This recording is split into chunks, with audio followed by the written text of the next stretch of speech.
Delta மற்றும் பிற மாவட்டங்களில் 2025ஆம் ஆண்டிற்கான குறுவை சிறப்பு திட்டம் நடைமுறைப்படுத்தப்படும் என்ற அறிவிப்பை தமிழ்நாடு விவசாயிகள் சங்கம் வரவேற்பதாக தெரிவித்துள்ளனர். தமிழ்நாடு விவசாயிகள் சங்க மாநில குழு கூட்டம் திருவாரூர் தனியார் பள்ளியில் நினைவரங்கத்தில் மாநில துணைத் தலைவர் துளசிமணி தலைமையில் நடைபெற்றது.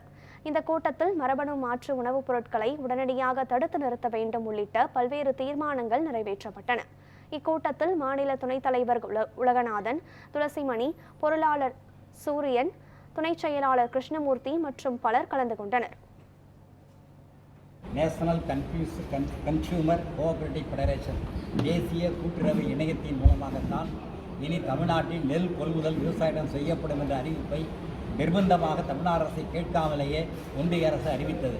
இந்த அறிவித்த காலத்திலே தமிழ்நாடு விவசாயிகள் சங்கம் இந்த கொள்முதல் முறையை எதிர்த்தது. ஏனென்றால் இது அரசாங்கத்தின் நிறுவனமாக இருந்தாலும் இந்த நிறுவனம் தனியார் முகவர் மூலமாகத்தான் கொள்முதல் செய்யும். நாங்கள் நீண்ட நெடுகாலம் போராடி பெற்றிருக்கிற தமிழ்நாடு நுகர்பொருள் வாணிப கழகத்தை முடக்குவதற்கான செயல் என்று எதிர்த்தோம்.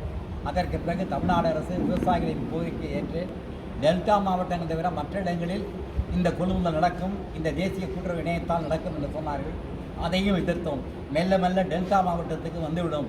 நீண்ட நெடு காலமாக போராடி பெற்றிருக்கிற தமிழ்நாடு நுகர்பொருள் வாணிப கழகத்தை முடக்குவது ஏற்றுக்கொள்ள முடியாது என்று சொல்லி நாங்கள் போராடினோம்.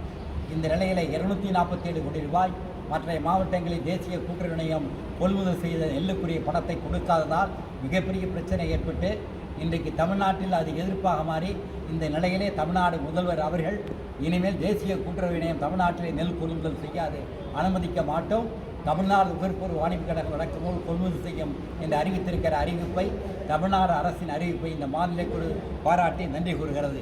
அதேபோல டெல்டா மாவட்டங்களில் இன்றைக்கு குறுவை சிறப்பு திட்டம் அறிவிக்கிற வழக்கம் உண்டு. அதேபோல் டெல்டா அல்லாத மாவட்டங்களுக்கு குறுவை தொகுப்பு நிதி வழங்கப்படுகிற வழக்கம் உண்டு.